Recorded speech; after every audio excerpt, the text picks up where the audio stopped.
Guys, നമുക്കിന്ന് അയല കിട്ടിയിട്ടുണ്ട്. 2 അയല എടുത്തിട്ടുണ്ട്. അത് നമ്മൾ പുളി വെച്ച് വയ്ക്കുകയാണ്. ഇതിൽ നമ്മൾ മുളക് പൊടി ചേർക്കാറില്ല. പച്ചമുളക് ചേർത്ത്, ചെറിയ ഉള്ളി, തേങ്ങ ചേർക്കാറില്ല. ഇത് നമുക്ക് കപ്പയുടെ മുറിച്ച് വെച്ച് കഴിക്കാൻ വളരെ ടേസ്റ്റാണ്. അപ്പോൾ നമുക്കതിൻ്റെ ഇൻഗ്രീഡിയൻസ് കാണാം. മുളക്, ചെറിയ ഉള്ളി 1 എണ്ണം, മല്ലിപ്പൊടി, മഞ്ഞൾപ്പൊടി, ഉപ്പ്, പുളി 1 കഷ്ണം വേണം. അത് കഴിഞ്ഞിട്ട് നമ്മുടെ മീൻ വൃത്തിയാക്കി വെച്ചിരിക്കുന്നത്, കറിവേപ്പില. അപ്പോൾ നമുക്ക് ഇതിൽ തയ്യാറാക്കേണ്ട കൂട്ട് കാണാം. നമുക്കിതിലോട്ടുള്ള കൂട്ട് കാണാം. ഉള്ളി, ചെറിയ ഉള്ളി എടുത്തിട്ടുണ്ട്. കുറച്ച് ഉപ്പ് ഇട്ടിട്ടുണ്ട്.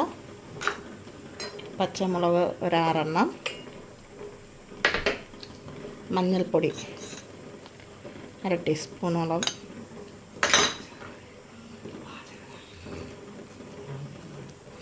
പുളി, ഇതിൻ്റെ കൂടെ മല്ലിപ്പൊടിയാണ് ചേർക്കുന്നത്. ഇനി നമുക്ക് ഇതൊന്ന് നന്നായിട്ട് അരച്ചിട്ട് വരാം. ഗെയ്സ്, നമ്മൾ അരപ്പ് ആക്കിയിട്ടുണ്ട്. നമുക്ക് മീൻ ഇതിലോട്ട് ഇട്ട് കൊടുക്കാം. കറിവേപ്പില,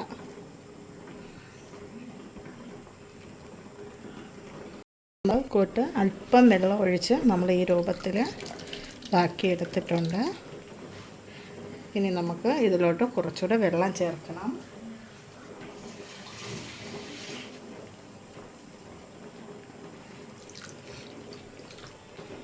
വേഗത്തൊക്കെ പാകത്തിനുള്ള വെള്ളം ഞാൻ ചേർത്തിട്ടുണ്ട്. നന്നായിട്ടൊന്ന് കലക്കി വെച്ച് കൊടുക്കണം.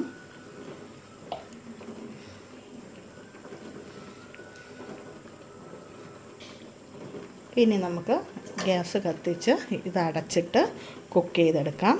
എല്ലാവരും ഇതുപോലെ ഒന്ന് ട്രൈ ചെയ്ത് നോക്കണം കേട്ടോ. വളരെ ടേസ്റ്റാണ്. കപ്പ റെഡിയായിക്കൊണ്ടിരിക്കുകയാണ്.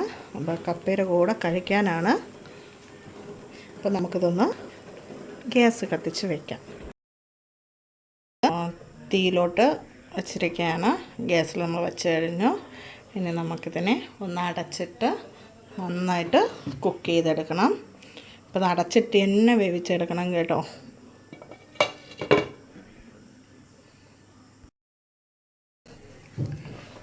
മീൻ നന്നായിട്ട് തിളച്ചിട്ടുണ്ട്. അപ്പോൾ നമുക്കൊന്ന് തിരിച്ചിതിനെ ഒന്ന് ഇട്ട് കൊടുക്കണം. അപ്പോൾ തിരിച്ച് മറിച്ച് ഇട്ട് വേണം ഇതിനെ എടുക്കാൻ. നമുക്ക് തിരിച്ച് മറിച്ച് ഒന്ന് ഇട്ട് കൊടുത്തിട്ടുണ്ട്.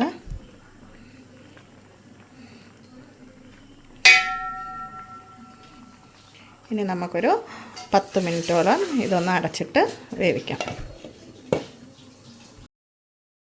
അങ്ങനെ നമ്മുടെ മീൻ വെന്തിട്ടുണ്ട്. കുറച്ച് അരപ്പോടെ എടുക്കണം. ഇത്രയും അരപ്പ് വേണം. എങ്കിലേ നമുക്ക് മരിച്ചിനുടെയും ചോറിൻ്റെ കൂടെയൊക്കെ ഇട്ട് കുഴയ്ക്കാൻ പറ്റത്തുള്ളൂ. അപ്പോൾ എല്ലാവരും ഇതൊന്ന് ട്രൈ ചെയ്ത് നോക്കണം. വളരെ ഇഷ്ടപ്പെടുന്നതാണ്. കുട്ടികൾക്കായിരുന്നാലും മുതിർന്നവർക്കായിരുന്നാലും ഒന്ന് എല്ലാവരും ട്രൈ ചെയ്ത് നോക്കണം. അപ്പോൾ ഒന്ന് സബ്സ്ക്രൈബ് ചെയ്യുക, ഷെയർ ചെയ്യുക, ലൈക്ക് ചെയ്യുക, കമൻറ്റ് ചെയ്യുക.